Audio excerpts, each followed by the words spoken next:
à tous. Troisième sommet du Conseil de l'Entente hier au Niger. 6 chefs d'État ouest-africains réunis dont le président Alassane Ouattara. Ils entendent relancer l'organisation, lui accorder un rôle politique de premier plan, notamment dans le développement économique et la sécurité régionale. 10 ans et plus de 100 000 victimes après le drame des déchets toxiques déversés en Côte d'Ivoire. Où en est la dépollution des sites concernés? Les experts européens de la dépollution font des prélèvements sur les 17 sites pollués. Le président Salva Kiir et son grand rival, le vice-président Riek Machar, tentent de ramener le calme au Soudan du Sud. Ils ont appelé à un cessez-le-feu immédiat qui semble pour l'instant globalement suivi sur le terrain. Bienvenue dans le journal de 13h. Merci d'être sur RTI 1 ce mardi 12 juillet. Le chef de l'État est rentré hier du Niger. Le président Alassane Ouattara y était dans la journée pour prendre part au 3e sommet des chefs d'État du Conseil de l'Entente. 6 chefs d'État ouest-africains réunis à Niamey pour réhabiliter l'organisation et plancher sur l'accélération de l'intégration régionale. 3 thématiques: consolider la paix et la sécurité dans la région, mettre en place des projets intégrateurs et structurants et permettre la libre circulation des biens et des personnes à l'intérieur de l'espace. Viviane Naïma. Alassane Ouattara, aux côtés de son homologue du Niger, Mahamadou Issoufou, dans la capitale nigérienne, pour cette 3e conférence au sommet des chefs d'État et de gouvernement du Conseil de l'Entente. Les pères fondateurs de celle qui est désormais la plus vieille institution sous-régionale ouest-africaine, créée en 1959 par le président Houphouët-Boigny et ses pairs du Niger, de la Haute-Volta, du Bénin, le Togo les a rejoints en 1966. Leurs successeurs de la 2e génération de chefs d'État, dont le président de la République Alassane Ouattara, ont entrepris d'en faire un véritable outil d'intégration sous-régionale. En 2011, dès sa prise officielle de fonction, l'un des premiers actes de solidarité sous-régionale du président de la République Alassane Ouattara a été l'adoption, avec ses pairs chefs d'État du Conseil de l'Entente, d'une charte pour la réorganisation de la vieille institution qui était en passe de mourir. Ce 3e sommet a été marqué par une vitalité retrouvée par le Conseil de l'Entente. Le président sortant de l'institution, Mahamadou Issoufou, qui a assuré l'exercice pendant 2 ans, a félicité le travail accompli par le secrétariat exécutif présidé par l'Ivoirien Patrice Kwame. Outre la réalisation de projets de développement, le Conseil de l'Entente se fixe aujourd'hui de nombreux autres défis, notamment dans le domaine de la sécurité au plan sous-régional et aussi au plan politique, par le renforcement de la démocratie au sein des États. Nous avons entrepris des initiatives visant à renforcer la coopération politique, la paix et la sécurité devant les graves menaces qui se posent à nos pays dans ce domaine.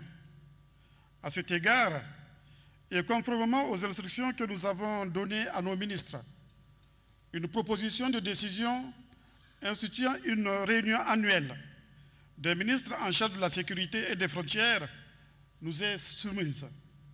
Cette initiative est pertinente et conforme au contexte de notre sous-région.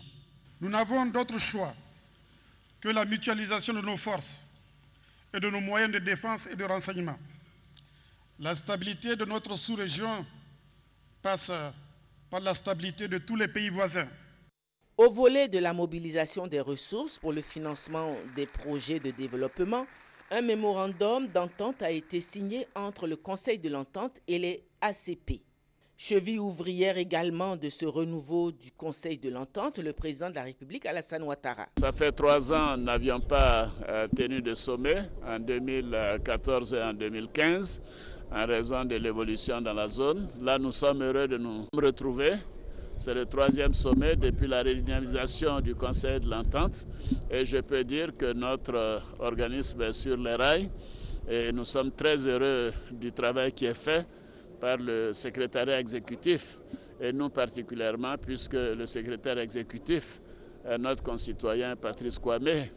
Et je considère que cette organisation est un exemple. C'est la première organisation de son genre, puisqu'elle date de 1959. Après les 10 années de léthargie, les choses ont repris et donc c'est une organisation de confiance, de coopération, d'entente et de fraternité. Et nous continuerons d'aller de l'avant. Un autre signe de cette vitalité, plusieurs autres pays de la sous-région frappent à la porte de l'organisation.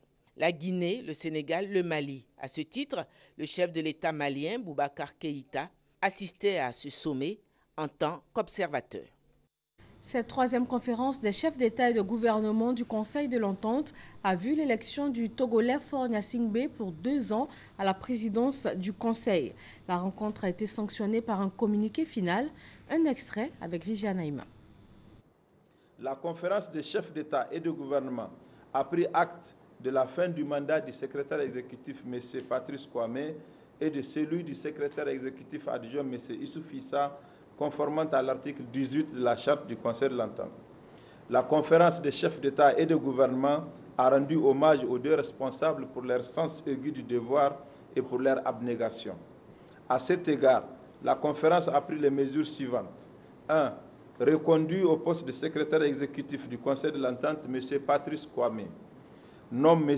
Abdoulaye Mahamadou comme secrétaire exécutif adjoint du Conseil de l'Entente. La conférence a exprimé sa profonde gratitude et rendu un vibrant hommage à son Excellence M. Issouf Mahamadou, président de la République du Niger et président en exercice du Conseil de l'Entente, pour les initiatives prises et les avancées enregistrées par le Conseil de l'Entente pendant son mandat.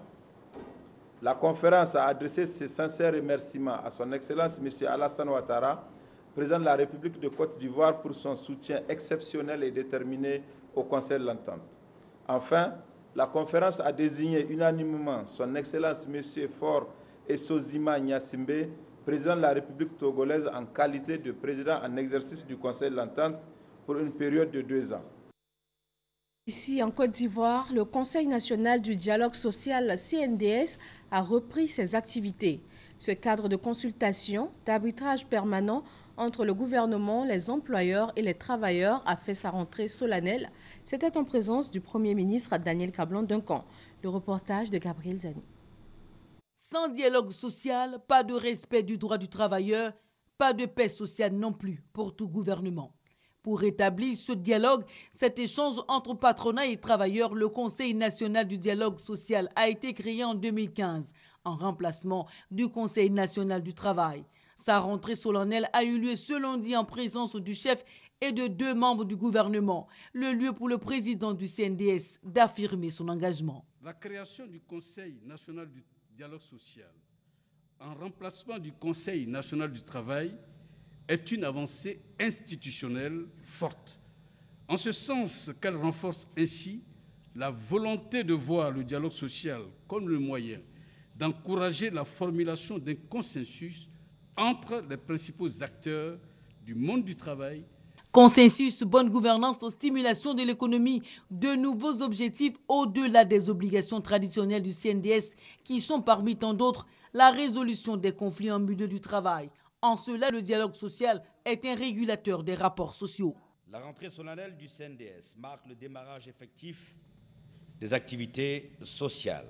En tout état de cause, mon ministère veillera au bon fonctionnement de cette importante instance du dialogue social dans l'édification d'une Côte d'Ivoire émergente. Si la question du travail oblige une consultation entre travailleurs et patronat, des moyens appropriés doivent être mis à la disposition des 54 membres du Conseil national du dialogue social, recevant ici leur feuille de route devant l'assistance. Le CNDS, organe tripartite, est appelé à promouvoir le dialogue social en milieu du travail en Côte d'Ivoire, et ainsi à jouer un rôle de baromètre dans le milieu professionnel. Comme tel, je vous encourage toutes et tous à œuvrer pour que tous les acteurs sociaux, qu'il s'agisse des administrations publiques ou parapubliques, des entreprises privées, modernes ou artisanales, ou du monde du travail, reconnaissent et s'approprient ce cadre privilégié de concertation sociale. Le dialogue social n'est pas un plus, c'est un absolu. C'est pourquoi il faut faire vivre le CNDS. Appel de tous ses voeux, Daniel Kablan-Duncan, pour que le pays réponde mieux aux défis de l'emploi et de la protection sociale. Et pour mieux répondre à ces défis, la France a décaissé plus de 2 milliards de nos francs pour appuyer la Côte d'Ivoire et certains pays d'Afrique francophone. Il s'agit de la 3e phase du projet d'appui à la promotion de l'emploi et à la réduction de la pauvreté. L'objectif est d'améliorer la gouvernance du marché du travail de 2016 à 2019. Serge Coléa. Plus de 2 milliards de francs CFA, c'est le montant dégagé par la France pour aider les pays francophones d'Afrique à lutter contre le chômage des jeunes. Ce financement s'inscrit dans le cadre du programme d'appui à la promotion de l'emploi et à la réduction de la pauvreté dans sa 3e phase cette année. Pendant longtemps, on a parlé de stratégie de réduction de la pauvreté, de lutte contre la pauvreté, mais la question de l'emploi n'y était pas prise en compte. Alors qu'au niveau de l'Organisation internationale du travail, pour nous, la meilleure manière de se sortir de la pauvreté, c'est par le travail. Ce projet fait suite à la décision des chefs d'État après le sommet de Ouagadougou. Et donc, lorsqu'il y a eu ce sommet qui a demandé à tous les chefs d'État de s'engager au niveau de leur propre pays pour faire en sorte, dans les plans de développement nationaux, d'intégrer la dimension emploi, dans les politiques macroéconomiques également. Et donc, la France a accompagné cette initiative avec un financement. La Côte d'Ivoire, pays de concentration des activités de la PEP 3, entend mettre tout en œuvre pour le succès de cette initiative. Ils sont très nombreux, et peut-être trop nombreux à attendre des réponses à leurs problèmes d'emploi. Et donc, par cette autre initiative financée par la France, nous sommes heureux de pouvoir avoir des éléments de réponse à cette attente de la jeunesse ivoirienne, c'est-à-dire leur emploi. Le projet APERP, lancé en 2007, a déjà connu 2 phases. Des résultats ont été obtenus au Bénin, Togo, Burkina Faso et au Cameroun, notamment l'amélioration du fonctionnement du marché du travail et le développement d'emplois par haute intensité de main-d'œuvre IMO. La question de l'emploi également au centre d'une tournée de la ministre de la Communication. Elle est allée à la rencontre de la presse privée ivoirienne. Afoussiata Bambalamine s'est rendue au siège du groupe de presse Olympe, dans les locaux de Radio Espoir, média confessionnel catholique, et Alerte Info, un média en ligne. Franco Adio nous fait le point de ces différentes rencontres. Une journée de travail pour David Yuan, président du réseau des professionnels de la presse en ligne de Côte d'Ivoire. Le secteur en proie à bien de difficultés. La loi de 2004 ne donnant pas de contenu juridique à la profession. On assiste aujourd'hui à une floraison de médias numériques qui se crée dans l'informel. Donc tout cela engendre une certaine précarité. Cette visite du ministre de la Communication qui depuis 2013 fait le tour des rédactions pour s'imprégner des réalités arrive donc à point nommé. Dans les locaux d'Alerte Info Média en ligne, principale préoccupation, l'appui de l'État, un appui cependant conditionné. Comment prendre en compte la presse en ligne? Encore faut-il que cette presse en ligne soit un organe de presse et qu'ensuite cette société soit déclarée dans le respect de toutes les règles liées évidemment à la création de la société, fiscalement, qu'elle respecte évidemment les règles de la République et qu'ensuite cette entreprise de presse étant un organe de presse soit pris en compte par le Conseil national de la presse dans le cadre de la régulation. D'un média à l'autre, Radio Espoir, un média confessionnel catholique. Ici, la direction souhaiterait bien un soutien pour l'amélioration des conditions de travail, l'outil informatique notamment. Au groupe Olympe, les responsables relèvent bien de préoccupations, entre autres l'impression 70% des charges, la distribution, le respect de la convention collective qui fragilise l'édifice, d'où l'aide de l'État pour un juste équilibre. Pour la tutelle, la situation est effectivement préoccupante. Quelques solutions. Et nous avons permis aussi de booster effectivement l'aide que l'État apporte, subvention à ces organes. Et nous espérons que cette aide pourra vraiment les aider, notamment dans la subvention d'impression qui est l'une des charges les plus importantes pour les organes de presse papier. Madame la ministre, elle est vraiment consciente des problèmes qu'on rencontre et je crois qu'elle a la volonté vraiment d'être le porte-parole entre nous, les patrons de presse, et le gouvernement. Cette série de rencontres avec les acteurs de la presse a débuté ce lundi 11 juin, va durer 3 jours. De 550 francs en janvier, dernièrement montée en flèche, la tomate atteignait les 2500 francs le kilogramme. Un prix qui a progressivement baissé. Il oscille aujourd'hui entre 1000 francs et 1500 francs. Pourquoi une telle variation des prix? Comment cela s'explique-t-il? Grand angle sur la tomate avec Alexis Ouedraogo.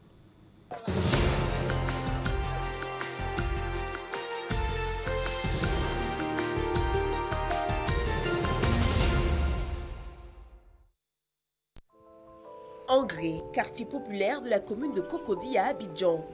Ce matin, rendez-vous dans un restaurant couru, réputé pour son poisson et ses assaisonnements. Sur le coup de midi, la livraison la plus attendue de la journée, la cargaison de tomates quotidienne du restaurant. Une arrivée sur laquelle veille Henriette Touré, propriétaire du restaurant depuis plus de 25 ans. On a eu, là il nous a dit 50 kilos. Hein. Où est la balance, Anissé? Depuis quelques semaines, Henriette porte une attention toute particulière aux tomates qu'elle reçoit. Le prix de cet ingrédient clé de sa cuisine connaît d'importantes fluctuations, des prix qui varient du simple au quintuple en fonction des arrivages. En temps normal, on a 400 francs le kilo, non? En temps normal, quand il y a de la tomate. Aujourd'hui, ben, ça a quand même baissé. On est à 1000 francs le kilo, prix de gros ce matin. Ce matin, il y a 2 semaines, on était à 2500, c'est ça? Il y a 2 semaines, on était à 2500, mais là, maintenant, voilà. On va essayer de déballer. Chef, venez trier ce qui n'est pas bon. Ce qui n'est pas bon. Vous avez 2 paniers, vous triez ce qu'on peut utiliser et ce qu'on ne peut pas utiliser. En salade, hein? Au tri, un peu plus de la moitié des tomates reçues sera jugée inutilisable pour les crudités. Henriette les exploitera donc pour ses sauces et autres bouillons. Quant aux salades et autres garnitures, désormais, plus que quelques morceaux de tomates dans les plats des clients. Quand c'est comme ça, le client vous dit ah, nous, on veut beaucoup de tomates, non, il n'y a pas assez de tomates dans les oignons, on ne peut pas.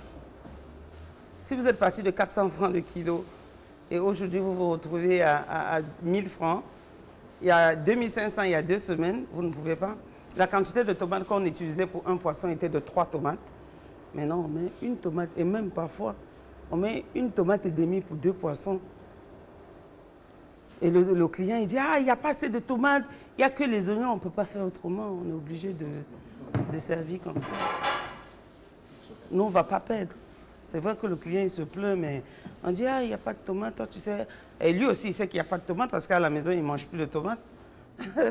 Pour comprendre cette valse des prix, aux aurores, direction le marché de la gare d'Adjamé.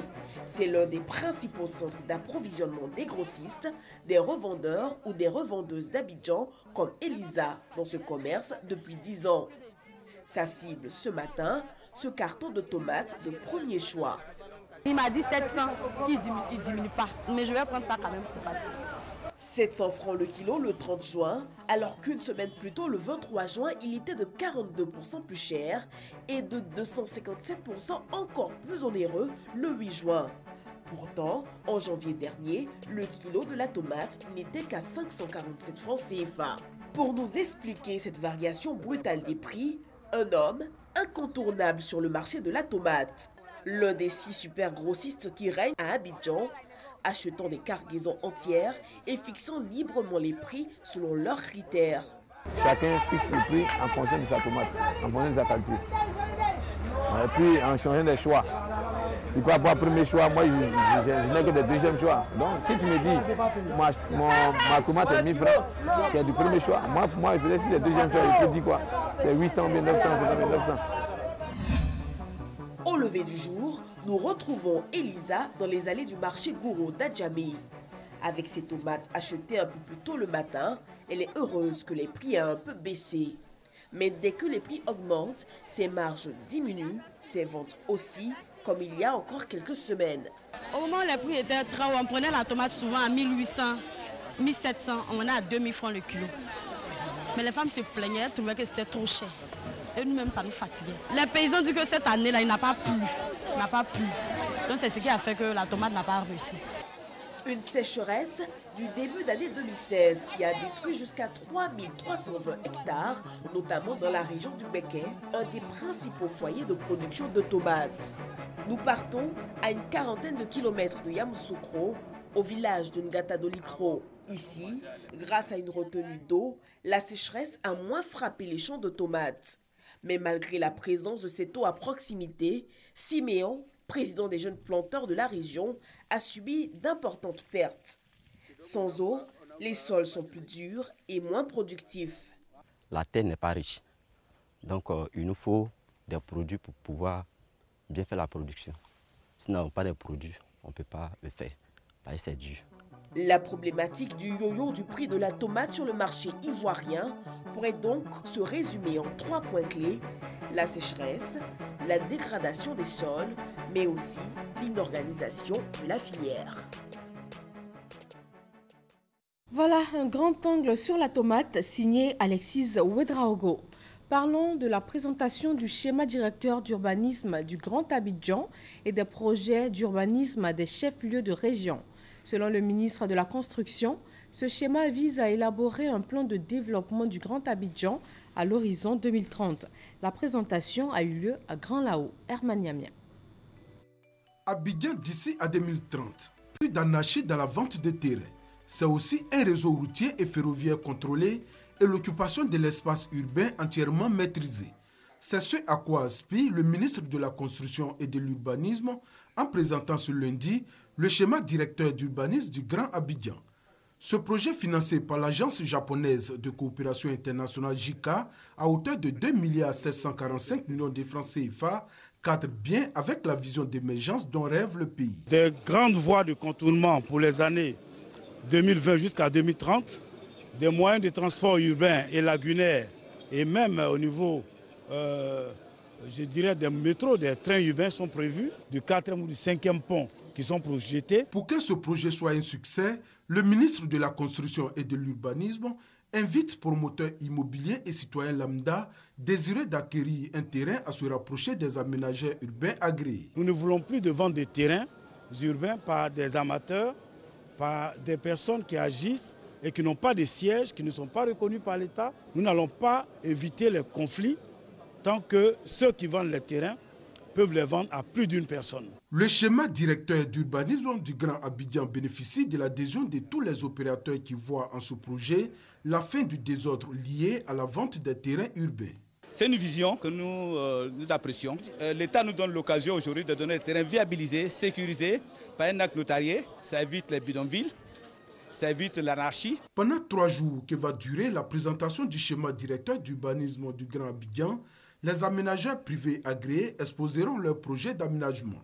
Les personnes intéressées par l'achat des terrains viabilisés et sécurisés ont l'occasion de prendre contact avec ces professionnels du domaine. Outre la présentation du schéma directeur d'urbanisme du Grand Abidjan, les plans directeurs d'urbanisme des 32 chefs-lieux de région en passe d'être adoptés ont été également présentés. À côté de l'aménagement, l'environnement, plus de 100 000 victimes après le drame des déchets toxiques déversés en Côte d'Ivoire en 2006. En ce moment, des experts européens de la dépollution travaillent sur les 17 sites concernés. Il s'agit pour eux de vérifier si la dépollution initiée à l'époque a porté les fruits escomptés. Doigt de laser. Djibi, dans la commune d'Abobo. Les populations de ce village ont été victimes du déversement des déchets toxiques du Propokuala en août 2006. Moi, j'étais enceinte et accouché le 26. Vraiment, c'était pas facile. Les gens ont voulu qu'on quitte, mais c'était un peu compliqué. On est resté. Ça nous a fatigués avec le bébé, la toux, la grippe. Nous voulons qu'il fasse quelque chose, soit si c'est pour enlever ou bien bon, je sais pas. Un processus de dépollution a été entamé depuis 2007 par l'État de Côte d'Ivoire sur les 17 sites du déversement des produits toxiques dans le district d'Abidjan. Pour s'assurer des résultats, le gouvernement ivoirien a commandité un audit d'analyse biologique du sol et de l'air sur l'ensemble des sites concernés. Les Européens de dépollution sont à la tâche. Une équipe commise par le PNUE est sur le terrain.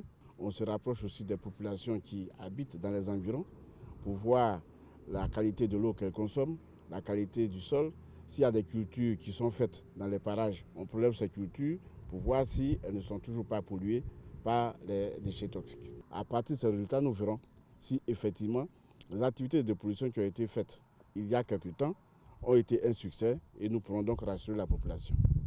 De 2006 à 2007, 103 000 personnes ont été contaminées par l'air pollué des déchets toxiques du Propokuala dans les communes d'Abidjan. 16 victimes parmi elles sont mortes à l'issue de cette pollution. Les résultats de cet audit sont attendus par les gouvernants et les populations qui ont pour seul espoir vivre en bonne santé.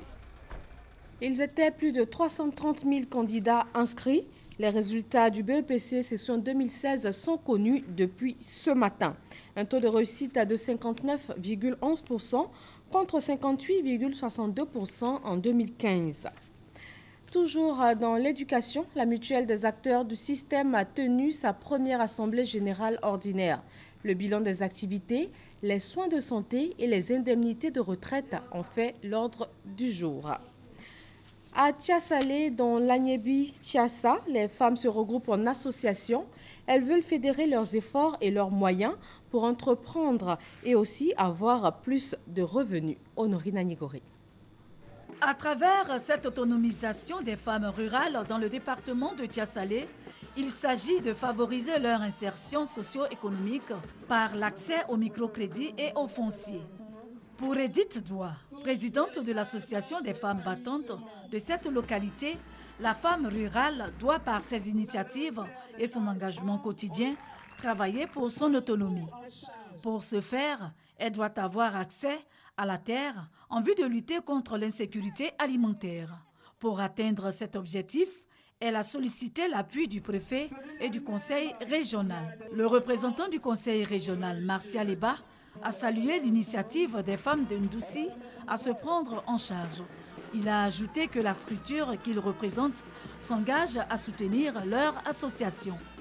Pour joindre l'acte à la parole, il a rappelé à l'assistance qu'il a signé une convention de partenariat avec une microfinance de Ndoussi afin d'aider les femmes dans cette quête d'autonomisation. Quant au préfet du département de Tiasalé, Jules Gouessé, il a félicité les femmes de Ndoussi pour leur esprit de solidarité et de cohésion sociale.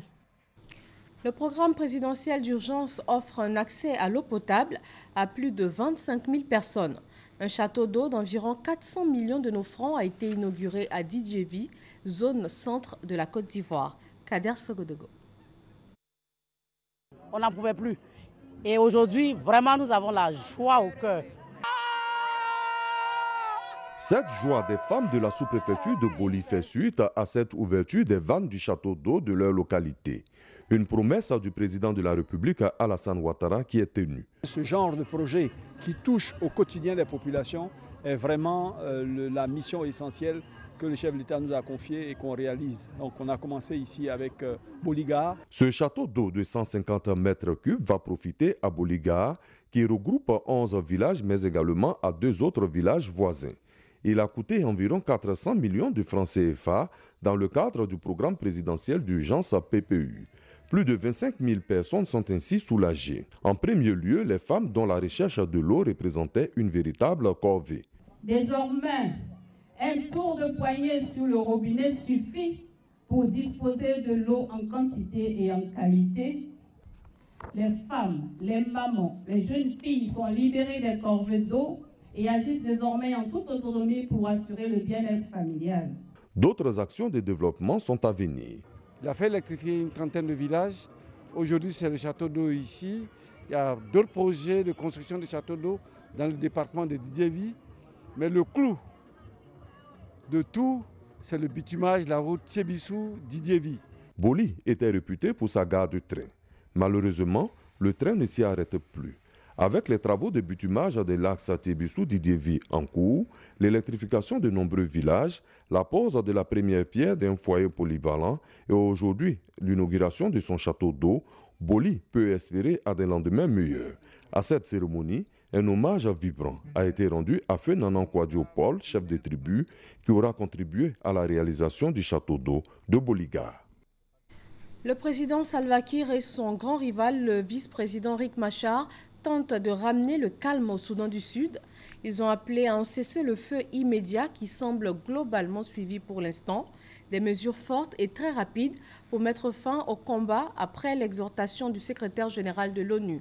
Ban Ki-moon évoque même l'adoption d'un embargo sur les armes au Soudan du Sud. Salima Toudia, Herman Guivé.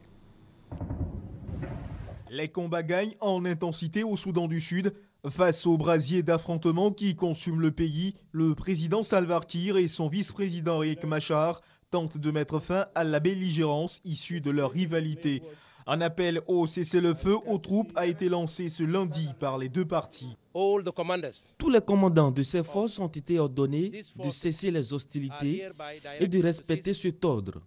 de contrôler leurs forces et protéger la population civile et leurs propriétés. J'appelle mes forces et les forces de mes collègues de SPLA dans l'opposition à travailler pour la paix et à me rejoindre. Je déclare aujourd'hui que mes forces sont parties du gouvernement et qu'elles ne combattront pas le gouvernement. Les Sud-Soudanais ont besoin de la paix et nous n'avons pas besoin d'une guerre insensée. Imposer un embargo immédiat sur les armes pour le Soudan du Sud, adopter des sanctions ciblées supplémentaires contre les dirigeants et les commandants qui bloquent la mise en œuvre de l'accord de paix, et enfin, convaincre les États membres d'envoyer des hélicoptères de combat pour permettre à la mission onusienne de remplir son mandat. Voilà l'exhortation du secrétaire général Ban Ki-moon au Conseil de l'ONU.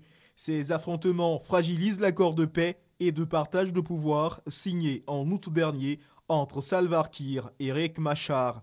Un sommet en urgence devrait se tenir dans les jours à venir à Nairobi à l'initiative du Kenya et du Soudan. 2 personnes ont été tuées aujourd'hui à Gao, dans le nord du Mali, lors d'une manifestation marquée par des violences. Selon toute vraisemblance, les soldats maliens ont ouvert le feu pour disperser les manifestants qui dénonçaient les modalités d'intégration des anciens combattants dans l'armée ainsi que le redéploiement des autorités intérimaires locales. Au niveau de l'actualité nationale, ils étaient plus de 330 000 candidats à composer aux épreuves du BEPC et du test d'orientation en seconde. Les résultats sont connus. 59,11% de réussite contre 58,62% l'an dernier. Et pour les candidats au baccalauréat, c'est le 2e jour des épreuves écrites avec les mathématiques. Et voilà, c'est tout pour le point de l'actualité. Merci de rester avec nous sur RTI 1.